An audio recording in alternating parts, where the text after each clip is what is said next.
But we have never had to put a wall up to keep our people in.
Hello everybody, welcome to the Leo Zagami Show with Leo and Christy for another great episode in which we will finally investigate this new Pope.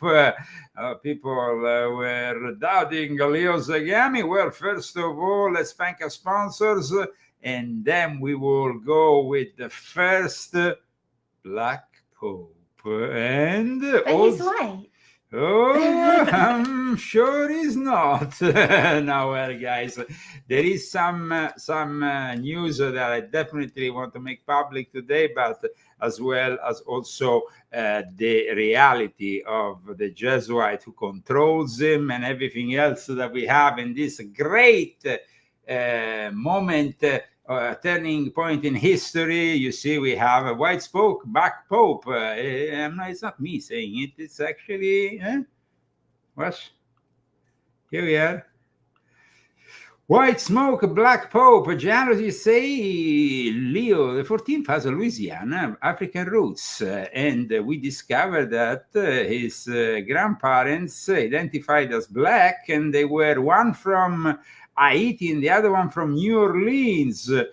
Basically, part of his family comes from a voodoo tradition. That is very interesting and can also add to everything else that we will be saying today about this Pope, including, of course, his Jesuit controller. But first of all, let's thank our sponsors. We had a lot of sponsors this week.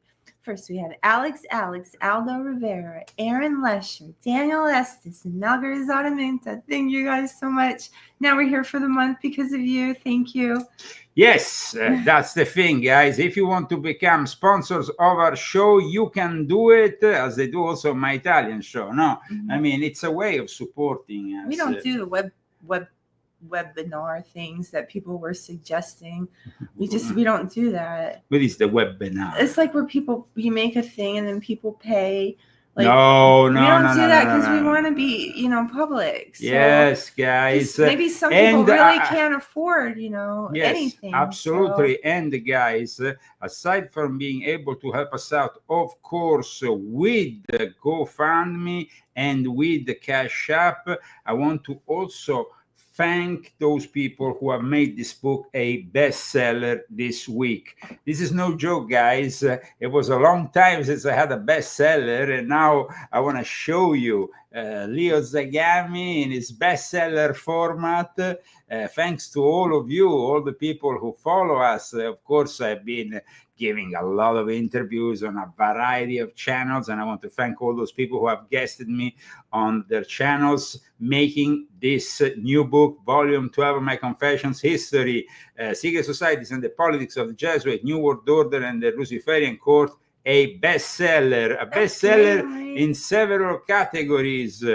This is incredible, guys. It hasn't happened in a very long time, but it when is. was the last time it happened? Well, I don't Was know. it the last I Pope? mean, well, yeah, the last Pope was a bestseller, absolutely.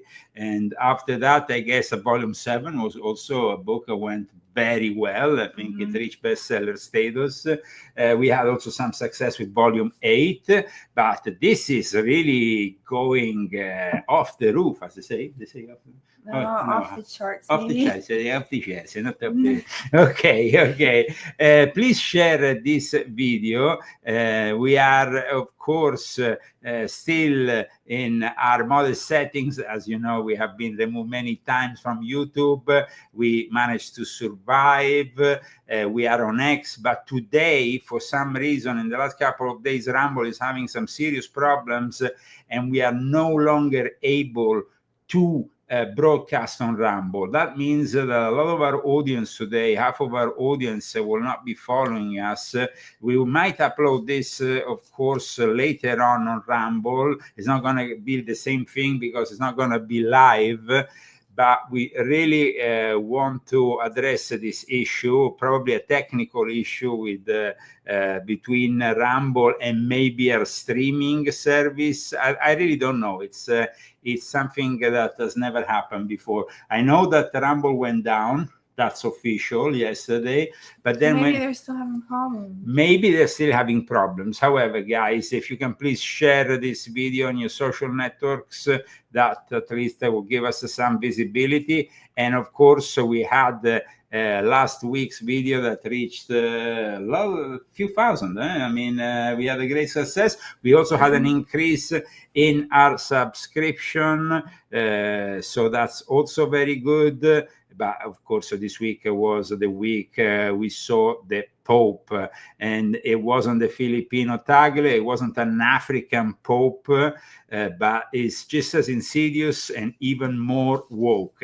Christy, his name is Pope Leo. Yeah. I was so mad. I cried about it. I know. It's not so good. It's not a good thing. It's not a good thing. Christy, who are the sponsors of today's show? We said it already, Mark. Yes, but we want to thank them very much with maybe an applause. Oh, well, why don't you applaud them then? Okay, let's applaud them like we do with the Italian show. This is for our sponsors. Thank you, guys.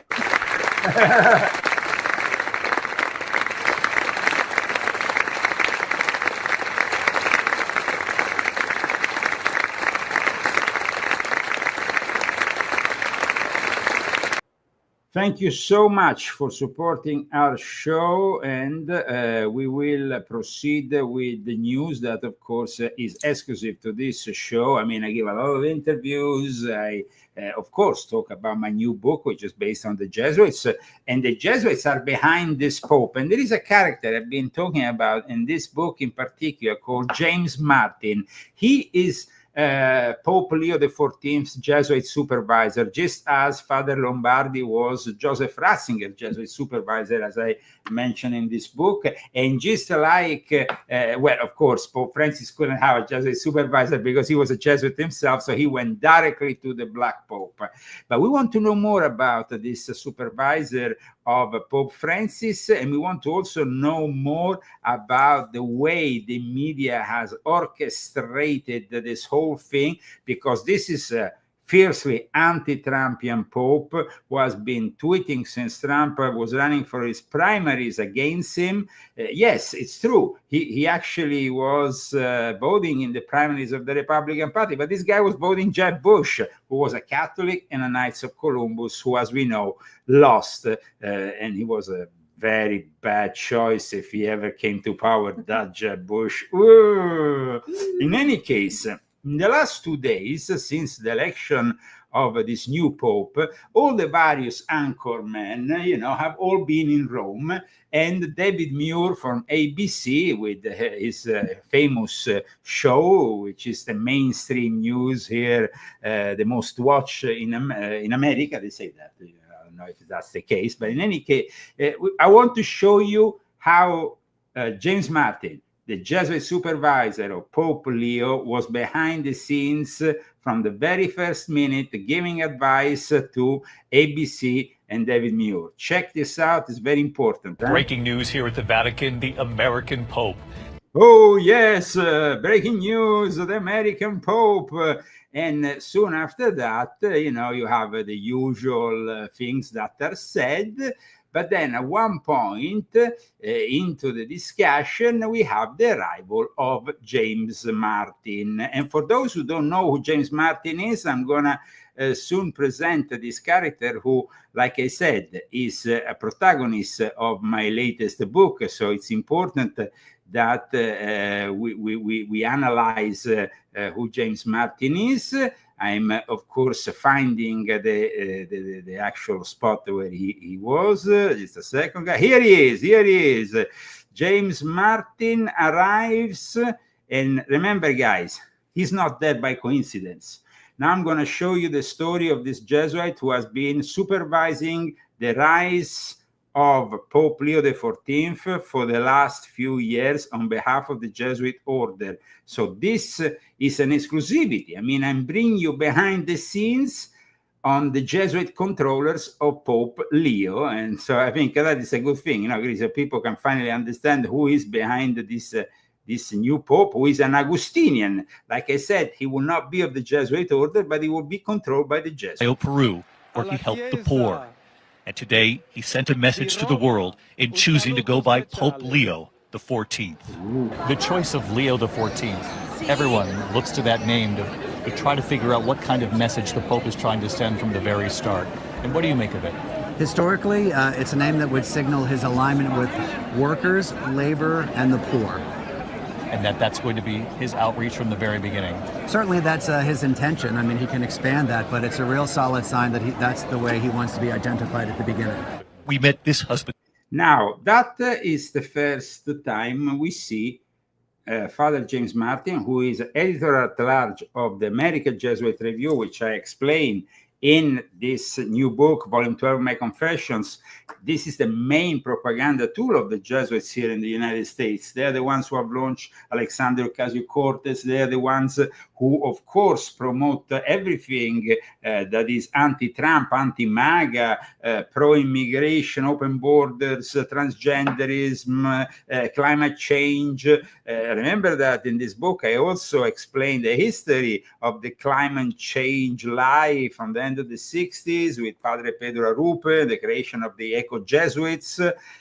Now, let me show you how James Martin yesterday was joined in his David Muir appearance, this time by another priest who is himself a Opus Dei member and a professor at the Pontifical University of the Holy Cross in Rome. I'm talking about John Wauck. So John Wauck represents the Opus Dei. James Martin represents, of course, the Jesuits. He's the Jesuit supervisor of the new Pope. And I'm going to show you now how they dropped in another time during this let's say that David Muir now it's in Rome for the last few days, just like Lester Holt. We will also see how they participated to this conference of cardinals, American cardinals, where some interesting things were said, but we will leave that for later. This was yesterday. Tonight, breaking news from the Vatican. For the first time, we hear from cardinals who were inside the conclave. What was it? Why did they choose the first American Pope? Why they choose the first American Pope? Because it was decided by the Jesuits. Why? I mean, It's kind of obvious. It's pretty obvious, but so a lot of people don't see the obvious. They think it's some kind of an American first thing. I don't know if that's a psyop or what. I mean, if these... Now, let's watch these two. Opus Dei member and the Jesuit James Martin talking about, of course, the new Pope, and also where he's going to stay, because there has been a lot of talk about, is he going to stay in Santa Marta? Is he going to go to the papal rooms? Grand Papal apartment at the Apostolic Palace. Father John Walk and Father James Martin on the decision he'll have to make. Do you think he stays there, or does he move into the Grand Papal apartment? I think he moves into the Grand Papal Apartments. I think I visited Pope Francis at Casa Santa Marta. It was very simple, and he liked that. He liked being around people, but I don't know if I would want to live in a guest house for 20 years. I think I'd like something a little more permanent. So I would forgive him completely. So that's it, 20 years. First of all, he already knows that this Pope is going to last a lot. I mean, like I said to Alex Jones the other day, I don't know if you saw me, I was immediately after the election of Pope Leo XIV on InfoWars, and I also did a special appearance with the phone calls of the Catholic info warriors worried about the election of this new Pope. I was the first one to denounce the reality of this Pope as the great protectors of pedophiles. Today we're going to also go and listen to the actual testimonies of women who were violated when they were children by priests in the dioceses of Bishop Prevost in Peru. We know that he also protected pedophiles back in Chicago. He has a history of protecting pedophiles. This new Pope, Robert Francis Prevost, it's quite incredible because, you know, my name is Leo. My second name is Robert. I feel like I'm cursed with this new Pope. Or maybe I'm blessed because I'm here trying to fight this guy. Now, check out here what these two people are saying. I suspect he'll be moving back, and partly it's because the truth is that having the Pope living with you is very awkward for the people who have to be there. And the all residents. sorts of security. Born in 1955. Oh, born in 1955, like Father James Martin said. For those who don't know who Father James Martin said, because of course, not everybody has read my book. I just want to tell them that this is the guy who has founded Outreach. Outreach is, of course, the LGBT Catholic resource.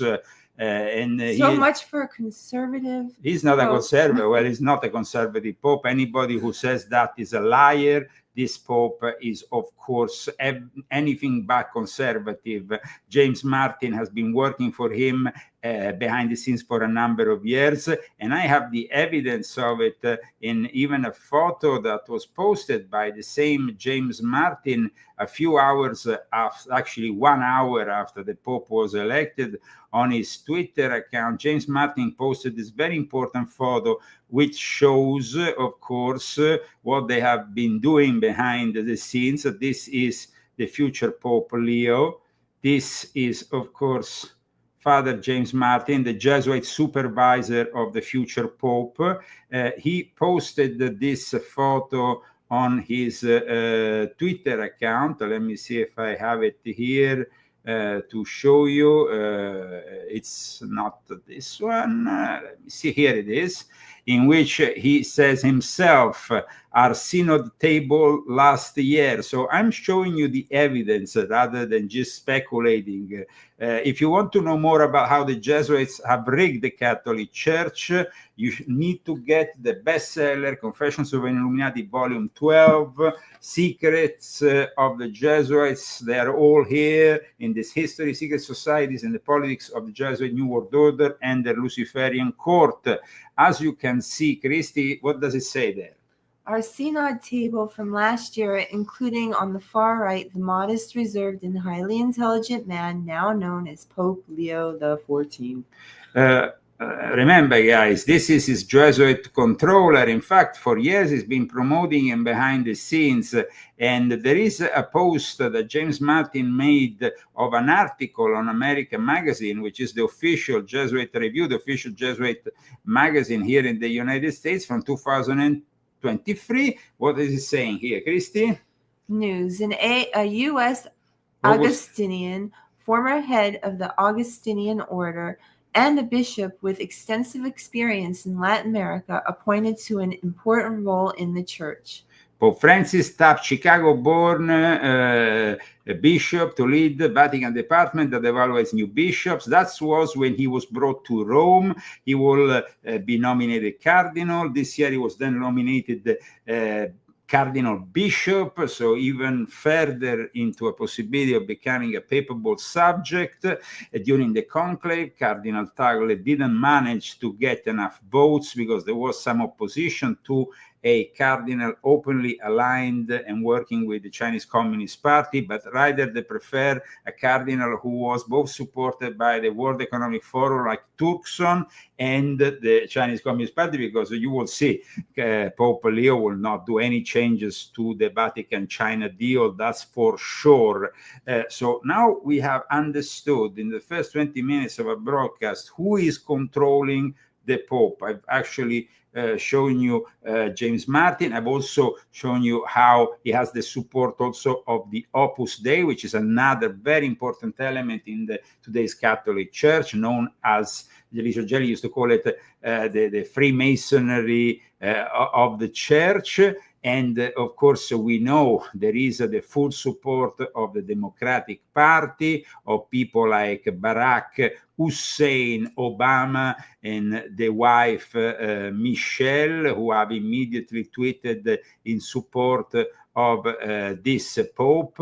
This, of course, is obvious. I mean, it's obvious that Barack Obama supports somebody who comes out of Chicago, who has the same values, who has been fighting against Donald J. Trump on Twitter for years. So please read, Christine. Michelle and I send our congratulations to a fellow Chicagoan. Chicagoan. His Holiness Pope Leo XIV. This is a historic day for the United States, and we will pray for him as he begins the sacred work of leading the Catholic Church and setting an example for many regardless of faith. So regardless of faith, because remember, this Pope is an Augustinian. Martin Luther was an Augustinian. And Martin Luther was the reason, together with the Anglican Church in England, that the Jesuits came into existence and became the intelligent force of the Vatican as the main order for the Counter-Reformation. Now, to bring back everybody under the same church, after all this time, they chose another Augustinian, this time, of course, Robert Francis Prevost. But Robert Francis Prevost has a lot of skeletons in the closet. And these skeletons in the closet, they are pretty big.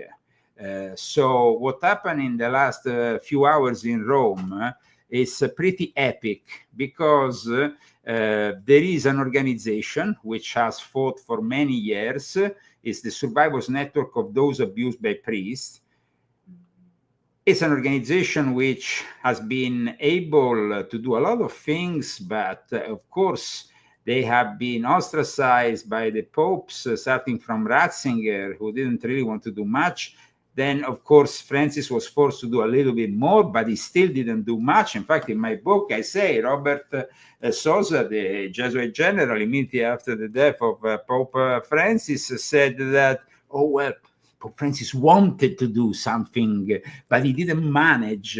Well, what do you mean he didn't manage? He was there for 12 years and he didn't do anything. Now, the director of this organization, who is himself a victim, went on that leftist outlet known as Democracy Now!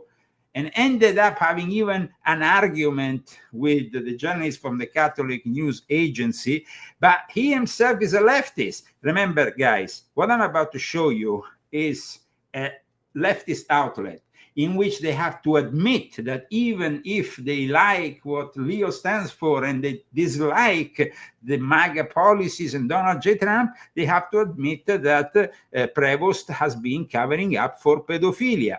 And this is really a great contradiction in terms that already we haven't even started yet. And already we have some really big contradictions and people fighting live on the air.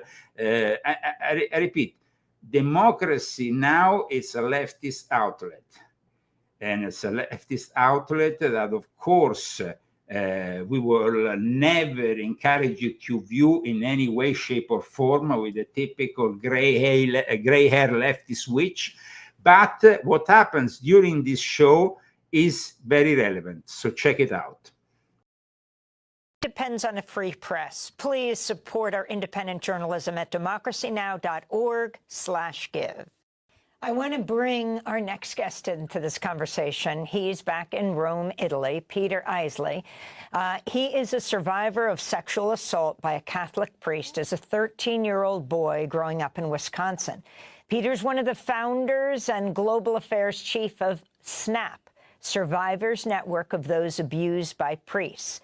SNAP's open letter in response to the new Pope, quote, highlights the grim reality underpinning the College of Cardinals.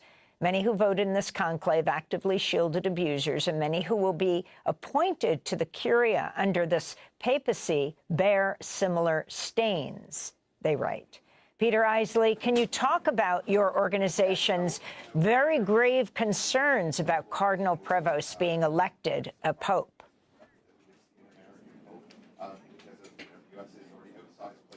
Yeah, and you can imagine how difficult this is for me to be sitting here for survivors to what they're experiencing today, especially when survivors from Peru and some of the United States who were raped and sexually assaulted by Augustinians, the order that Prevost was provincial of, and then global, ahead of the global order, what it felt like to see him walk out on that balcony knowing that your family, your life has permanently changed because of how he has managed or mismanaged sexual abuse cases. It's hard not to be a part of the Leo fan club right now. I'm pretty confident I'm the most unpopular person, probably in Rome right now, and certainly on this panel. But here are the facts, and this is why we were in Rome launching Conclave Watch. People need to know what the records on sexual abuse and cover-up are of these cardinals. And we filed a Vos Estis complaint. That's the official mechanism that you're supposed to use when a bishop has evidence of covering up sex crimes. And in that filing, there is plenty of evidence. Now, I'm not saying he's guilty, but we're saying it reaches well beyond probable cause that he covered up sex crimes as Augustinian provincial and as head of the Augustinian order, and then as a bishop in Peru from 2014 to 2023. And the worst is a case that he was directly involved in. 3 sisters who were sexually assaulted and raped by 2 priests in his diocese. They were like 6 and 7 years old. The statute of limitations in Peru for child sex crimes is 4 years. So they didn't go to the police by, they 9 years old, they didn't go to the police.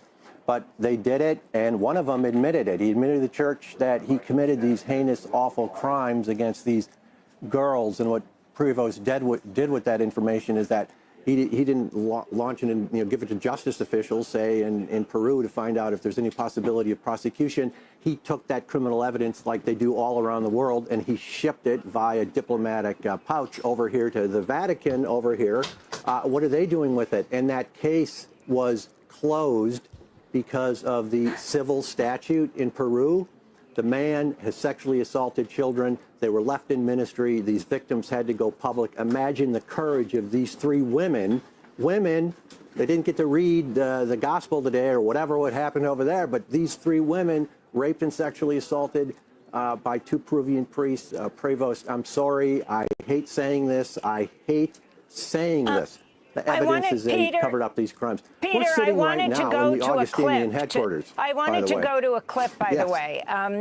This recent scrutiny centering around Cardinal Robert Prevost's alleged awareness and mishandling of accusations of sexual abuse against 2 priests when Provost, now the Pope, was the Archbishop, as you described, in Peru. This is a clip of Ana Maria Quispe, a Peruvian woman who you were talking about, who accused the 2 priests, Eleuterio Vázquez and Ricardo Yasken, of sexual abuse. In an interview with the Peruvian media in 2023, she said the abuse started when she was 9 years old.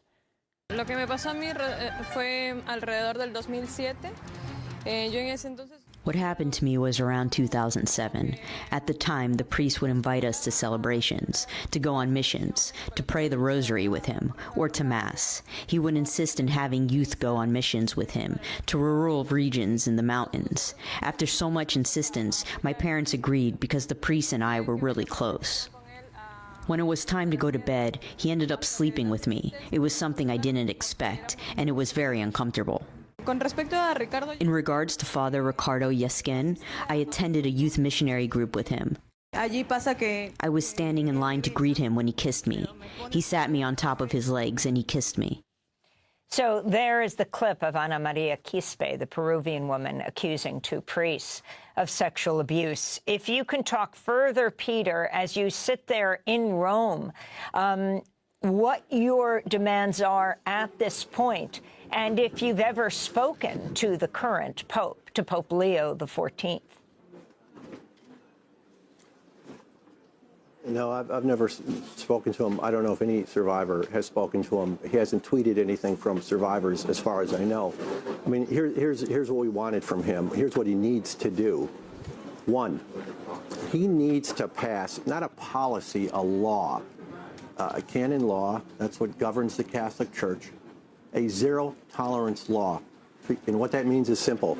Any cleric, any priest, known, determined, like these priests were known and determined to have committed acts of sexual abuse, violence, rape, assault against a child, will be permanently removed from the Catholic priesthood. He can no longer be a priest. He can't function as a priest. He can't represent himself as a priest.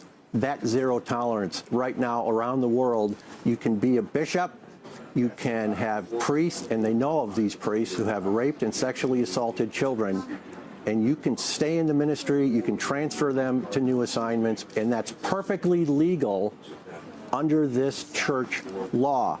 Secondly, he needs to tell us how he has handled these cases. There needs to be an independent body, not hired by the church, not hired by him, that's going to look into the abuse archives that he's involved with. So when he was Augustinian Provincial, when he was head of the Augustinian Order, right now we're in the Augustinian headquarters. Those files might be right here. They might be like three floors down from me. Those need to be reviewed. What cases did he handle? Because every case of an Augustinian during that time of rape and sexual assault, and there were cases, went to him, he was responsible for. And in Peru, all that time in Peru, every case in his diocese, he was responsible for. That needs to be examined. He needs to be transparent. He needs to be honest. Let's open the archives and see what he's done. Even with the case, by the way, this victim, her other two sisters then came forward with her. It's not just her, it's just her and her two sisters, for God's sake. Let's see the report he sent to Rome that has led to the closing of this case. And then finally, the last job he had was head of the Dicastery of Bishops. All the reports of bishops that have covered up sex crimes, guess where they're supposed to go? Guess where Vos Estes is supposed to be instituted? Over there with him. So he knows of all any reports of bishops that have covered up sex crimes or cardinals. Those files are over there. So he needs to open up those archives because, believe me, we want to trust him. Right now, there is no indication when it comes to this that he can be trusted. I am the last person that wants to say this. Do you know how difficult this look what he says now, because he's a leftist, so look what he says now. Is for me to say, with all the praise and adulation and glory, I agree with many of the positions that the other two guests talked about. I agree with that. But just because I criticize Pope Leo, and just because we had the same problem with Francis covering up sex crimes, that does not make us J.D. Vance. That does just make us conservatives because, oh God, we're criticizing Pope Leo. And I'm sorry. Ooh. And in the same broadcast, then, it's always controlled by the Jesuits. So Democracy Now! Brings another old acquaintance of ours who is, of course, very much in the outreach and the LGBTQ and all this kind of business. But check out what happens now. worked up about this, but it is extraordinarily difficult to be in these conversations right now. Can I respond, Amy? Yes. James Grimaldi, executive editor of National Catholic Reporter, who's sitting next to Peter Isley in the studio in Rome, if you could respond. Yeah. First, I want to say that there is no media organization. Now, this guy claims that he has done a lot to expose pedophilia, but then he gets in a clash with the guy from Snap, and then both of them, eventually the savior comes in, and he's of course a guy from Fordham, from the Jesuit University, who is a black priest who's been very outspoken and very flamboyant about the support for the LGBT and everything else. So, I mean, we are talking, guys, about a big problem here, pedophilia, and unfortunately, the LGBTQ gets into the P and it gets into the pedophilia. That is the reality of it. It doesn't always happen, but unfortunately, a lot of homosexuals tend to condone pedophilia, and we have zero tolerance on this show. Remember that. That has done more to expose sexual abuse by priests than the National Catholic Reporter. That's number one. We gave our database of abusers to SNAP and Bishop Accountability. That's why they have a database. So I just wanted to make that point. Second, I'm from Missouri, Amy. You got to show me. And I think Peter's a nice man, like Peter a lot, but he's conflated a number of things. And now this guy is starting to criticize the SNAP director. In the meantime, somebody in the chat says, Leo, but it's the same that happened with Ratzinger. Guys, we are in the year 2025, and these Catholics think that with Leo the 14th, we're going to have something different.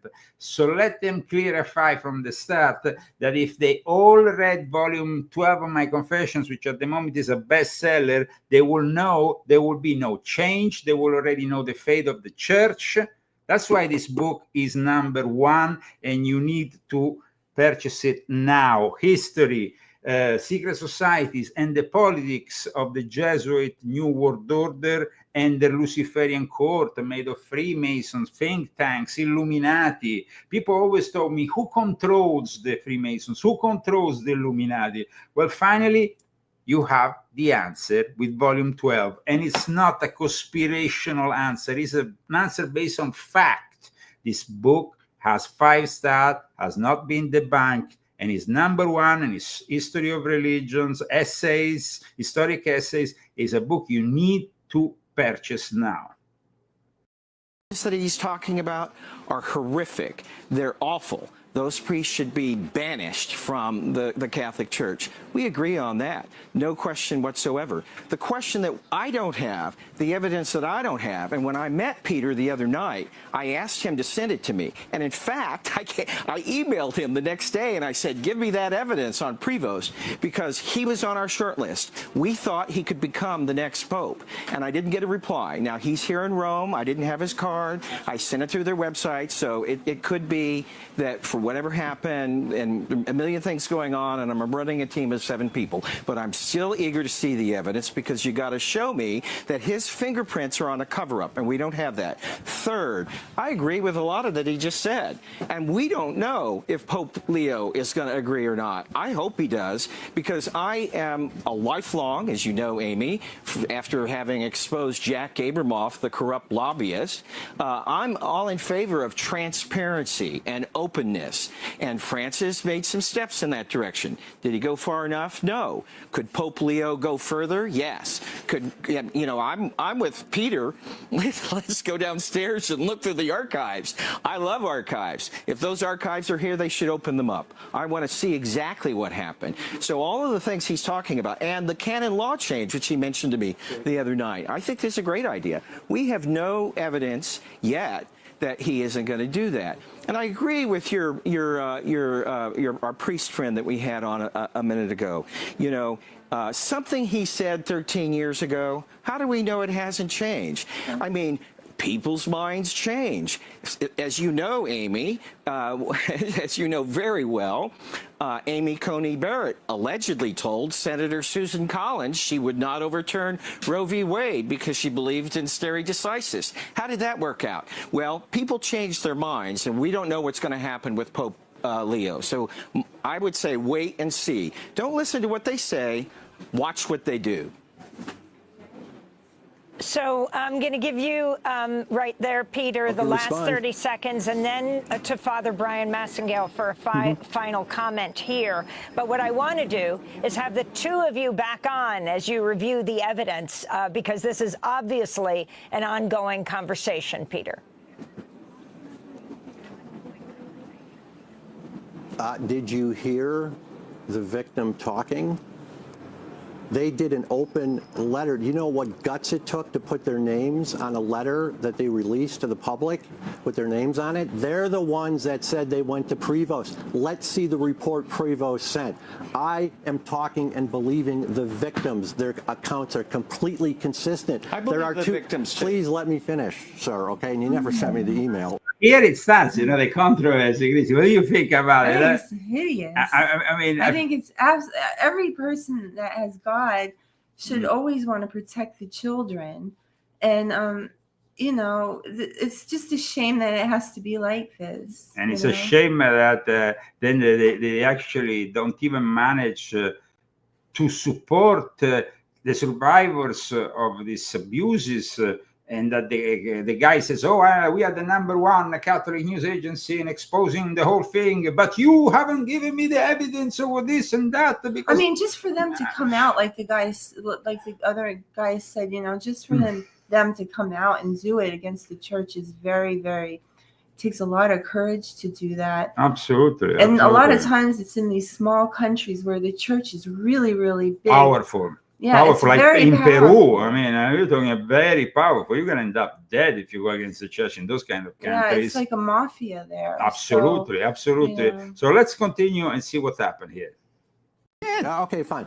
Okay, let me finish, please. And the thing is, please respect the fact, whether you disagree with me or not, that I am a survivor of rape and sexual assault by a priest in the Catholic Church.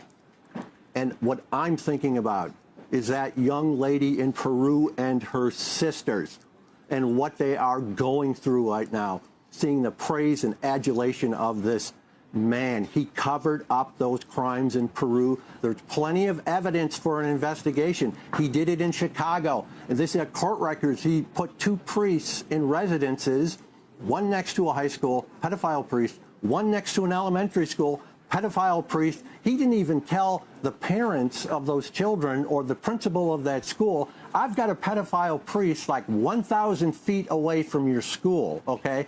Didn't do any of that. So that's not the care of children. I'll tell you finally, he was out on that balcony. Did you hear one word to victims of sexual crimes and violence in the Catholic Church? All about peace. Peace is about ending violence. And so the violence he can end. I don't know what he can do about the Ukraine and anything else, but he can end the sexual violence in the church. Pass that zero tolerance now law. He knows what it is. It's been drafted. Pass it, and let's see the archives. There's plenty of evidence. Maybe you can ask him. I mean, you seem to be good friends with him. Let's go get those archives. I've never met him. I want to see your evidence, Jay Grimaldi. I've said it. Go up. Go to. I'm going to give you my email, Peter. You said you did that before. Go to. I mean, the guy. Sorry, but the guy with the glasses looks like a fruitcake. Can I say that? No. No. Well, I say it. Sorry. At ncronline.org. Okay, great. We're going to have to leave it there, but we're going to Okay, let's. We're going to have to leave it there, but we're going to continue this conversation because it's clearly an absolutely critical one. I want to thank Peter Isley, as the two of you also. At this point, the Jesuit agent comes in to save the day. The Jesuit media agent. Pat each other on the back there. You're clearly both interested in the investigation of this and getting to the bottom of it. Peter Isley is the survivor of sexual assault by a Catholic priest when he was growing up in Wisconsin, and the founder, one of the founders of SNAP, the Survivors Network of those abused by priests. And I also want to thank James Grimaldi, executive editor of the National Catholic Reporter. We have a date to put the two of you back on the show, but I want to get a final comment from our guest here in New York. Here in New York, and this is a guy, an old acquaintance I've been talking about because he has been involved in a movie about coming out in the sense of coming out. And in a moment, I'm going to show you who he is. You may not be in Rome, but you have a lot to say about this as we look at the future of the new Pope, Reverend Brian Massingale. What do you want to see? I guess I want to see a couple of things. I want the Pope to be a voice for the voiceless. What we see around the world and in our own. What I don't understand is why, in the end, there has to be another James Martin, Jesuit agent from Fordham, who is a member, of course, of Outreach, to come and save the day after we are talking about the terrible crime of pedophilia, which happens because the church, like I explained in this book, in the 1960s, let a bunch of, okay, let me not be so rude, but of course, homosexuals take over the church, and that's what happened. And then, of course, of those 80% of homosexuals that in the church today, a large part also practices pedophilia. And so when I see this guy, this is Father Brian Massingale. This is a guy I know very well. This is a guy who talks about coming out, and he does. So why having this kind of guest? Can't you just have a conservative Catholic priest talking about in a conservative way? No, you have to have Father Brian Massingale on coming out and finding himself among God's beloved creation. I don't dismiss that gays or anybody that practices other forms of sexuality are creatures of God. No, but you're supposed to be married to God. Well, of course, these people are supposed to marry for God. And this guy participated to a documentary. He's a professor at Fordham, by the way, for those who don't know, and I discuss Fordham in my latest book extensively, and also the secret societies in Fordham who tried to corrupt Donald J. Trump without managing. In an article I published in January 2021, I talked about him because 1 year after the gay Jesus blasphemy on Netflix, the LGBTQ Catholic community are back with another heresy on film, wonderfully made, which sees the participation of this guy here that you have just seen, this priest here, and of course, superstar James Martin, the handler of the new Pope, and Father Brian Massingale. So the problem with people like Snap is that they don't understand that they get played in this narrative of the left that in the end saves the day with this guy. Country is rising intolerance. The scapegoating of the migrant and the immigrant. We are seeing the erasure of trans people from our public lives. We're seeing the revision of our histories. We're trying to edit Harriet Tubman out of the Underground Railroad. So you understand, Chrissy, this becomes a political thing. Oh, it shouldn't. It shouldn't. And it becomes a political thing, of course, the race of the new Pope. Now, everybody said, oh, Leo, you didn't get it right. It wasn't an Asian Pope. It wasn't a Black Pope. Oh, well. You know, like when they first announced the American Pope, it was so confusing because it was like American and his name was Leo. And it wasn't like who you said. And then I asked him, I said, but I thought that it was either going to be a Black Pope or an Asian. And because of everything, you know.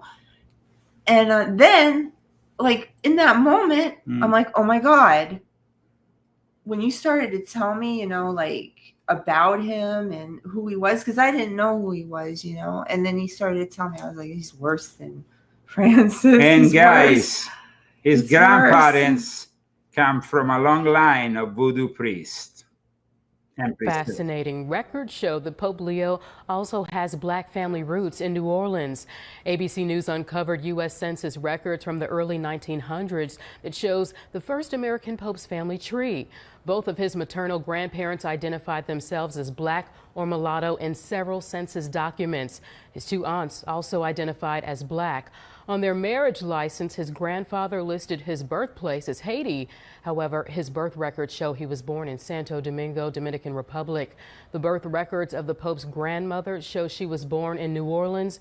However, in 1920, after the family migrated to Chicago, they marked down their race as white. It appears like so many families fleeing the South at that time, they shifted their racial identity. So many people talking about this online. I mean, it's just fascinating to see his lineage. Absolutely, and very interesting in terms of his role as, a bridge builder between cultures. A bridge builder, but let's go in volume 8 of my Confessions, which underlines the connections between Haiti, Santo Domingo, and of course Freemasonry and Aleister Crowley. The importance of voodoo for Crowley is evident in his pseudo-sacred text, the Book of the Law. Also, the mantras and spells, the Obeah and Wanga, the work of the wand and the work of the sword, these he shall learn and teach. This is a citation from Crowley's infamous Book of the Law, which cites the importance of Obeah. Obeah is an animist religion and a part of voodoo. It's popular among the populations of African origin present in the Caribbean islands. It comes from the regions traditionally inhabited by the Igbo people, especially with reference to Nigeria of West Africa, and has a very close link with the African American tradition of voodoo practiced in the United States. Awanga, sometimes written Oanga or Wanger, is a classic package of magical penance which we still find in use today in Haitian magical animist practices, and as such is connected to the Vodun religion of West Africa, which in turn derives from the Fon and U, two peoples who live in what is now Benin, the Togolese Republic in the southeast of Ghana. The word voodoo in their language literally means spirit, which in Louisiana, one of you out there might just be. While in Haiti it is written voodoo, like VODOU. In Cuba, VODU with an accent, and in the Dominican Republic, VUDU, voodoo. The most important of its intermediary divinities between God and men are called IOA. Is that right? Loa? Loa? Is that right? Laws. The laws are the spirits in the voodoo tradition. The serpent god mentioned by, how do you say? La Bruyere. Yeah. Also venerated in Dutch Guana's surname, according to the Italian Encyclopedia of Sciences, Letters, and Arts. In a broad sense, it indicates each of the gods of spirit or spirits of African origin worshipped in voodooism. There is also the hoodoo spiritual esoteric system. And let's not forget that the hoodoo is specifically hoodoo. There's hoodoo, there's voodoo. Yes, no, let's be specific. Voodoo is New Orleans, and then there is the hoodoo, which is the beliefs that come together in Louisiana. And this is what you're watching now. This is the marriage certificate in New Orleans of two people, the grandparents of the present Pope. One of them born in Haiti, the other one in New Orleans. And if you know the story of voodoo and how it arrived in New Orleans, of course, it arrived through the diaspora in Haiti. But please read. Okay. There is also the hoodoo spiritual esoteric system, which develops thanks to the African American communities throughout the United States, becoming a sort of synchronistic religion, which mixes voodoo elements with those of other religions. And this is what the family of the Pope was practicing. Such as Christianity, Islam, and Judaism. Now, if in these documents you go in, you see that at one point, when they moved from New Orleans to Chicago, they changed they identify as black and then they identify as white. Why is that? Because, of course, They wanted, and also one of their grandparents born in Haiti changes and says he was born in New Orleans. And that's because they wanted to cover up for their Haitian origins, because of course there was a lot of people who, when they heard, they might hear that you were a Creole connected to Haiti, that would be quite a negative connotation at their arrival in Chicago in the 1920s, so they changed. Okay, I was reading that throughout the United States, it became a sort of synchronistic religion, which mixes Vodun elements with those of other religions such as Christianity, Islam, and Judaism, even considering Moses as one of its precursors. After the publication in 1939 by Zora Neale Hurston, Moses, Man of the Mountain, in which Moses is called the finest voodoo man in the world. The close link between Freemasonry and Haitian voodoo also must be considered. The French rule of the island of Hispaniola. Let's not forget, they come from the family Prevost comes from there. Founded the colony of Saint Domingo. That is where actually the family of the new pope comes from. From 1959 to 1804, and what we know today as Haiti. Freemasonry was officially established in the colony when two lodges were founded in 1749. In 1778, a provincial Grand Lodge was also established under the direction of the Grand Orient of France. Please read a bit louder. Initially, slaves were forbidden to enter the Masonic lodges because they had to be form free, a fact that subsequently led to the birth of Prince Hall Freemasonry in the barely United States of America in 1784. And here, in regards to the connection with Freemasonry and the actual birth of the ancient and accepted Scottish Rite, please read this paragraph. In the same period, Stephen Moran, considered today by most Freemasonry historians and Freemasons as the founder of the ancient and accepted Scottish Rite in America, also founded several Scottish lodges in San Domingo, as well as Martinez de Pasquale. Yeah, who was the founder of the Louis de Cohen. Now, if you want to know more, of course, go on Confessions of an Illuminati, Volume 8. It's a big book, but it has a lot of knowledge in it.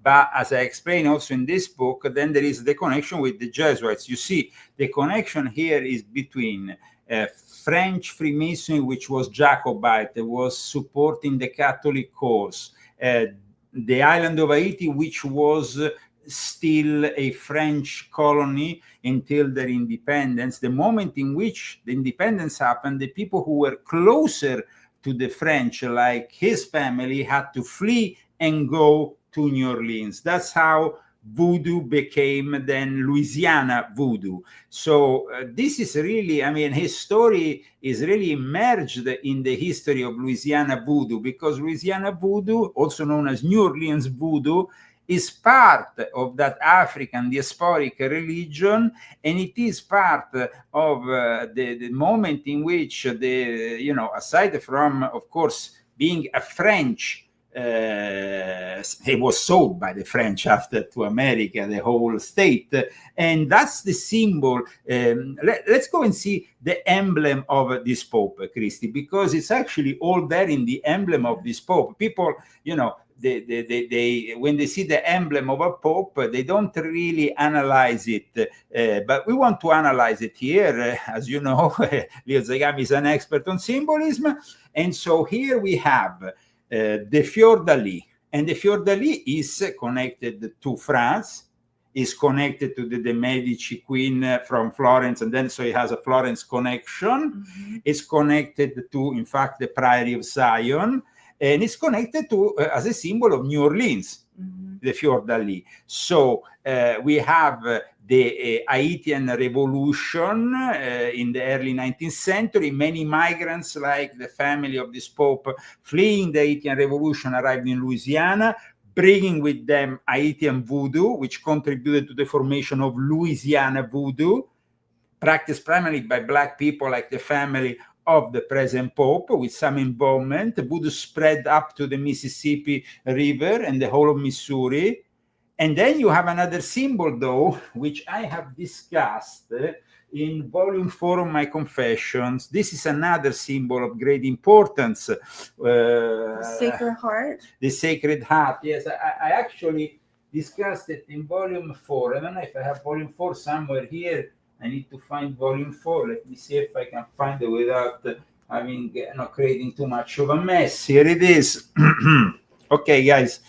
Volume 4, for those who have volume 4, this is very important because it connects also, remember guys, this is the Pachamama Pope. This is a Pope who has also an identity in Peru, a place of worship for Pachamama, which I discussed here. And I discussed also Pachamama here, the Pachamama and the ones that were removed in the Church of Santa Maria in Traspontina during the middle of the pandemic, and then they went to recover them. But so here I explain the connection with Atlantis, with Peru, and in fact, the symbol of the Freemasons here, I say, I cite my own book here. This led to popular Catholic cult of the Sacred Heart to papal approval and eventually to such monuments at the Sacred Core Basilica in Montmartre. Montmartre is the place, as explained, where the Jesuits were founded in 1534. They gathered for the first time. And here it says, the Sacred Heart symbol used in secret by Catholic Freemason linked to the Jesuits. This is written by me in volume 4 of my Confessions, and is the symbol of the present Pope. And I'm going to make you read an explanation about this important symbol. But of course, here it is. So this is part of the emblem of the new Pope. So please, Christy, can you read here the image associated with the heart and what it represents here? Finally, the image of fire associated with the heart represents Christ's passionate love for us.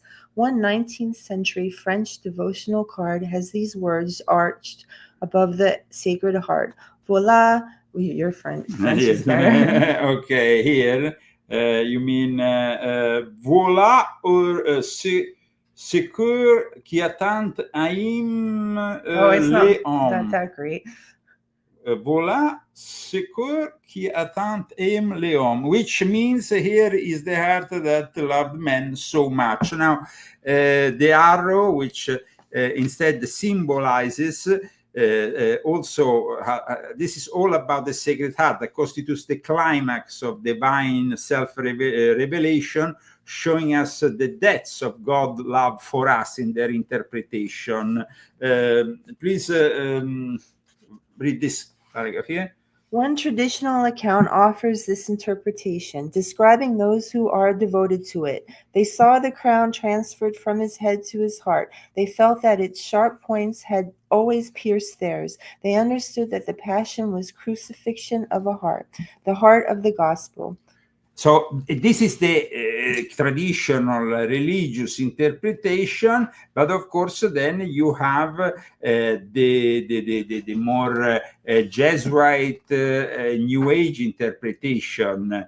And of course here I talk about this symbol in connection with the agents of the Jesuits like Paul Lecour, which he wrote this important book on Atlantis. Paul Lecour, here he is, and Paul Lecour is very important because he was a Jesuit agent, and in fact, I say here about him as a Jesuit agent, Lecour, please read. Sorry if my French wasn't so perfect, Christy said. I don't speak French at all. I studied French, but then sometimes I get it. I have to just get into the, into the feeling. Ooh, voila! S'il vous plaît. S'il vous plaît. Okay. Ménage à trois. No, sorry. What do you mean ménage à trois? It was the 70s. It was this. No, it was a song, okay? Voulez-vous. Voulez-vous danser avec moi ce soir? It was a song, okay? That was a favorite of Donald J. Trump and David. Okay. You like that song? Let me just say. Okay. All right. I didn't know. Lecour like most Jesuit agents of his time, went on to become another precursor to the New Age movement, and his groundbreaking work from 1937 entitled The Age of Aquarius. But is it the Age of Aquarius or the Age of the Antichrist?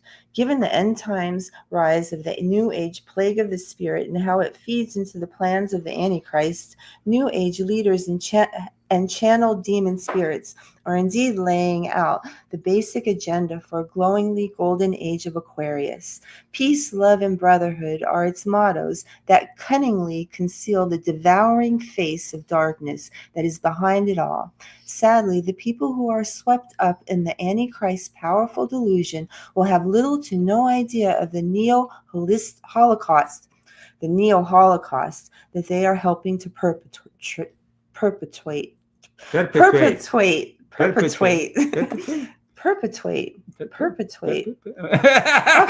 I don't know. This is your mother language. It's not mine. Okay. Perpetrate. Wait, I don't know about that word. Okay. Just as most New Agers today would scoff at these ideas, they are blinded to the fact that Satan is the author of this movement, serving his purposes alone and preparing the way for the false Messiah. Okay, in the meantime, guys, of course, finally things are coming out just as I predicted, with a pope that has been chosen to contrast Trump. And this has been admitted also by CNN today. Okay, there's the results so far. 35,929. Was the election of Pope Leo XIV, an American, a deliberate choice meant to contrast with President Donald Trump? Okay, the yes votes, 62%. I'm in that category. It is so rare that I'm in the majority of any of my poll questions, particularly on Saturdays when But they made even a poll, CNN, to ask the question if this Pope was elected to stand to Trump, which is what I said from the very beginning. Guys, those lucky enough to have followed my work know very well that I stand for truth and accuracy. A lot of people were like disappointed because they said, Leo, you said he was a black Pope. Well, now it seems it wasn't so white after all, and that looks are deceiving. Looks might be deceiving, and at the same time, the guy behind him, of course, it's Barack Hussein Obama, who is rather black himself, a candidate to the office of Antichrist. And then we have, of course, the people who are supporting this papacy. I mean, I really don't understand those Americans who think even for a second that J.D. Vance and Trump had anything to do with the election. That's what I wanted to comment on. Yes. You didn't let me comment earlier. Please. Because I saw a lot of Catholics that were really confused. They were interviewing people in Vatican Square. Maybe they didn't know about him yet. Maybe they're learning more about him. But it's not America first. And it's not like the Americans that that go abroad are at times really a bunch of leftists. In particular, the guys from the John Cabot University in Rome. They are the most leftist. Check them out. Check what they say. So I'm excited, but yeah, he seems like a really nice guy. Don't know too much yet, but I'm sure we'll all kind of start to unveil. But it's exciting to have someone from the States. Secondo me sarà molto simile come Papa Francesco. Tu chi ti favi da italo-americano? Forse uno italiano, però. So this guy speaks Italian, and of course we're gonna jump in, but check out this. Something interesting, especially to be in Rome as an American, to see this live. It's definitely in St. Peter's Square. I was for it. It was insane. I was a little bit nervous because I heard about a lot. In my book, I explain how the educational system is in the hands of the Jesuits, and how all this progressive agenda that is filtered through the university, including this John Cabot University in Rome, which is an American university in Rome, is all filtered by the Jesuits in their leftist agenda. And so listen to what they're saying here. Of their views. So my first thought was to Google him, see who his, the saint he chose the name of was, and what his general views and political views were. But he seems to be quite nice so far. Okay. I'm hopeful. It seems to be politically different from Trump. Yes. I think and that's good. Yes. I'm not religious, but so blanket statement. But from my perspective, he does not seem to be furthering Donald Trump's either agenda or quest for power or whatever. Yeah, these are the idiot communist leftists that we have in the universities, especially when they go abroad. These are the American idiots that unfortunately push for the leftist agenda. We panicked at first because we know about Americans, but... So you were afraid it was... Yes, we were very afraid. But like she said, we went home and we started Googling and researching and finding more about him and his views, and we're feeling a lot better. They're feeling a lot better. Now finally they have a leftist pope. So this pope has been elected in order to wage war to Donald J. Trump. This is what I said. If this was a chess game, okay, so like we're playing chess here, and Donald Trump won, his battle there when he won that match. But then they, while we were paying attention to something else, like then they put in this. Well, I never paid attention to something else because I've been saying for a long time that the successor of Pope Francis will inevitably be a leftist Jesuit agent, and that's what happened, no? Yeah, that's exactly what happened. Exactly what but happened. they've been planning this. Like this was the big plan of theirs. This was the big plan. I was always wondering, like, okay, they're so sneaky. Why are they conceding right now so quickly? Like you saw all of the media, like, oh well, we're sorry and we were wrong and Biden was this and that. Yeah. Now all of a sudden Biden is not senile anymore. There's this pope in there that's gonna it's just really like it was the big game. This was a chess game. They took Rome. What do they say? All these roads lead to Rome. So they took this guy and they put him in the head of everything. It's bigger than the president. And guys, it's bigger than the president. This was a guy who nobody knew. In fact, Cardinal Dolan admitted himself that nobody in the American Bishop Conference knew about this guy because he had been moved around and about out of the United States with Peru, especially after what happened at a certain point with this cover-up of this pedophilia guy in Chicago as an Augustinian.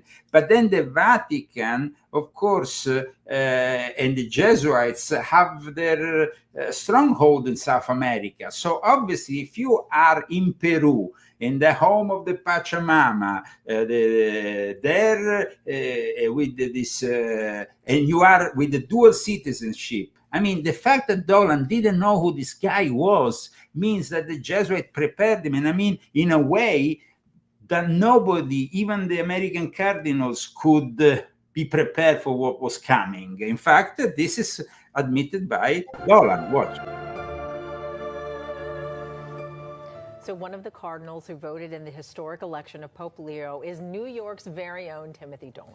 And the Archbishop of New York is taking the time out of his very busy schedule to join us live from Rome in Vatican City. Good morning, Cardinal Dolan. Great to have you here. Thank you for making the time for us here in New York. Dan and Hazel, thanks for the invite. I miss you all. I'm homesick. And Dan, I'm actually not that busy now because the big work is over. So and you can finally talk. I know. I can stay with you all morning if you want, all right? You're here as long as you want. I know you go into the Sistine Chapel and you cannot speak. And so this is a big moment for you to be able to finally talk. So here we are, 4 votes in, Cardinal. Can you walk us through what exactly happened inside the Sistine Chapel, how you guys came to be with this individual, Pope Leo XIV now? Cardinal Prevost. No. I can't. Dan, thanks for asking. I'm not surprised everybody else. I can't go into the details, but let me try to sketch some things so that you're not wasting your time and people are clicking to another channel as we speak. But anyway, so what very important, Dan and Hazel, what happens before the conclave might be important. I got to be honest with you two. When I arrived 2.5 weeks ago, so they had already begun. I missed the first two days of hooking because I couldn't get there till Wednesday. But then I began to join what they call the general congregations, where all the cardinals would meet. That's mighty important. And I was astounded that when I went in, here's this cardinal from the United States showing up. Here is, the Jesuits have prepared the whole setup. He arrives from America, and he's, it's like the conference of U.S. bishops. Everybody knows each other. But the Jesuits had prepared a surprise with this guy. Yeah. From South America, but also from the United States. And look what Dolan says. And all these guys are coming up to me saying, "Ma chi è questo Prevost? Who is those?" They said to me, "Conosce Roberto Francesco Prevost? Do you know Robert Francis Prevost?" And I had to say, "No, I know of him. I know he does great work here. I know he's greatly admired." And they said, "Well, he's a cardinal from the United States. You don't know him?" I said, "Well, we really never kind of considered him that because he was an Augustinian for one, and he lived most of his life in Peru. In fact, he's a Peruvian citizen. He was a tremendous missionary in Peru and loved the people. He was a tremendous missionary. He was basically a missionary on behalf of the Jesuits because the Jesuits controlled South America. So good to him. So I have to tell you, I didn't really know him, but I thought, Dolan, you better find out about him because they're all asking you. And secondly, if he's as good as the rest of them are leading you to believe, you better get to know him. So God willing, if the Holy Spirit so directs you, the Holy Spirit. In fact, the people don't know that, but the headquarters of the Jesuit is called Borgo Santo Spirito, which is basically quarter of the Holy Spirit. You understand? Mm-hmm. So their Holy Spirit is there in the headquarters of the Jesuits. So that was very important. And so once you get into the conclave, while I can't talk about the details, it's pretty much silent, Hazel and Dan. I mean, we say our prayers in Latin. We make our vows, our promise that we will vote with honesty and integrity, and then one by one we go up to put the ballot in, and that takes a long time. And then there's the very laborious counting of the ballots, reading them out loud. So most of it is quiet. Now, look, I don't have to break any confidence here, but you all, as seasoned journalists, would know, and you've done your background, this conclave was rather quick. Yes. Right? Yes. I mean, throughout the history of the church, there's conclaves that have gone on for 6 months. By the way, so was 2013. Remember, right. I was there too, I remember. In fact, it was about the same length of time. That would lead a savvy observer like yourselves to say, there must have been some unanimity from the beginning. Yes. There was no shock here. So, so if that leads you to think that, hey, there was a great sense of unity, there was kind of appeal that this guy exerted right from the beginning. Yes, there was. It was all organized, arranged, like I stated. It would be maximum 2 days. They will be all out. Yes, of course, it wasn't an African, but the Africans apparently they started arguing with each other because some are progressive, a lot of them are conservative, so they couldn't really bring an African pope to have the votes of everybody. And then there was the Italian, the 17 cardinals from Italy who still wanted to vote for Parolin. And then there was the ones that were pushing for Tagle, who on the first day of the conclave only managed to gather 18 votes. So in the end, they had to find the Jesuits had already prepared, in a stealth way, the entrance of the... It's all staged. Boom! And that's it. And now he's Pope. It was a Jesuit play. And of course, you can find all the details of how the Jesuits have been operating, and not only in the realm of religion, but of politics, of business, everything. They have created everything, guys. Unfortunately, they are in control of everything, and they seem to have really created the basis for everything in our society today. When they decided that their mission was education, it was to control the elite, and at the same time to control the narrative. That's why in academical circles, nobody has written a book against the Jesuits in the last few years. Actually, there has been probably only 3 books in the last 40 years. Malachi Martin, the Jesuits, Eric John Phelps in the year 2000 was the last book. And then there was Rulers of Evil in 1999. These are 3 books. 3 books. Nobody wants to talk about the subject. Very important one.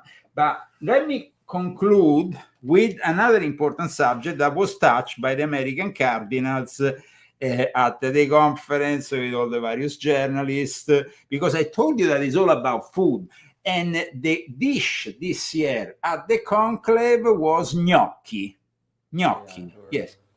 Yes, these are the cardinals who are discussing everything. And at the end, after all the disquisition about this and this other, it ended up with gnocchi. So I think that I would imagine there was one or two that came with somebody else in mind. And Yeah, sure. What they heard. Ooh. But in any case, guys, just to not waste too much of your time, they actually had the courage to say that the great dish was gnocchi, and that really the conclave was about tortellini usually, but it seems like gnocchi was the dish this year. Now, if you want to have some great gnocchi as well as some great food, you have to look no further than the Zagami Family Cookbook. This is really, guys, a book that is going to bring you all the Italian specialties, especially the ones that are... Are you looking for the gnocchi? No, I mean, gnocchi, but there is all kinds of food here. I don't have to only find the gnocchi. Yeah? Yeah, it is. Okay. It's one of the first things. And one of the first things of this fantastic book full of fantastic recipes. Guys, when I go through the pages of this book, I get very hungry. The Zagami Family Cookbook is available, and it explains how to make fresh pasta, how to make fresh pizza. And guys, I think Christie's gnocchi must have been better than the ones at the conclave. You want to find it? I can look in the index, which I put in the book. Yeah. If you guys don't have an index, then you can go on. Is it still on your website? Is this still with the index? All these cardinals, and they were all thinking about food, guys. No Holy Spirit. There was no Holy Spirit. There was just a rigged conclave by the Jesuits. Homemade gnocchi, page 58. Right there. That's the easy way to do it. 58. There's so many recipes, that's why. There's just too many. Here it is. Gnocchi. Gnocchi. This is the dish they liked more at the conclave, guys. Try it. You have to, of course, get the Zagami Family Cookbook. And thank you so much for tuning in today. You have been very numerous. We are almost 300 live on Facebook, YouTube, and X, regardless of the fact that we were not able to broadcast on Rumble. And we don't really know if we will be able to broadcast again live on Rumble, because things are really difficult. There seems to be some problems with this broadcast. So we're going to upload, of course, on Band of Video.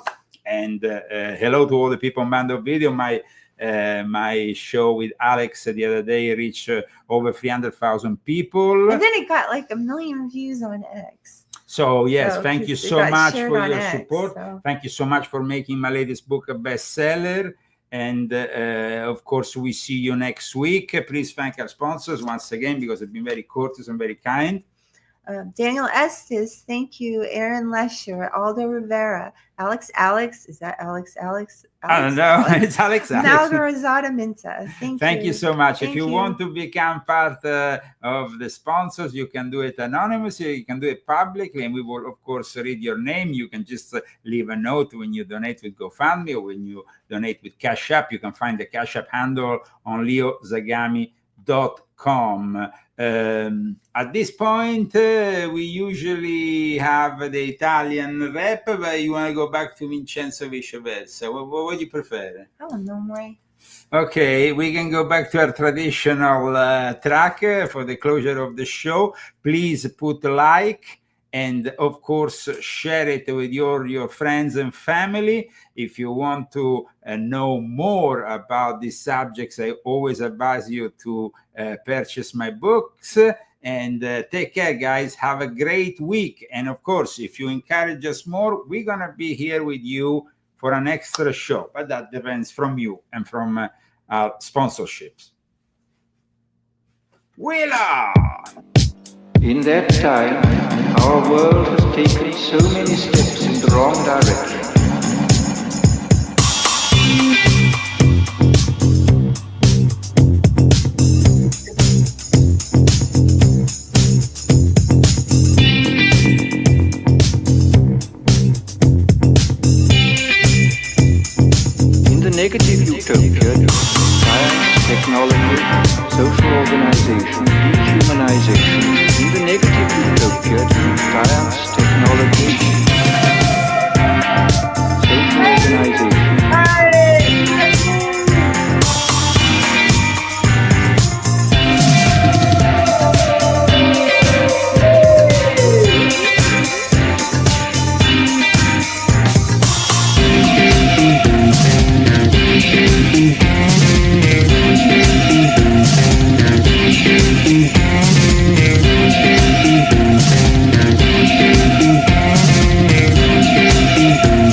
social organization, dehumanization.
Technology, social organization.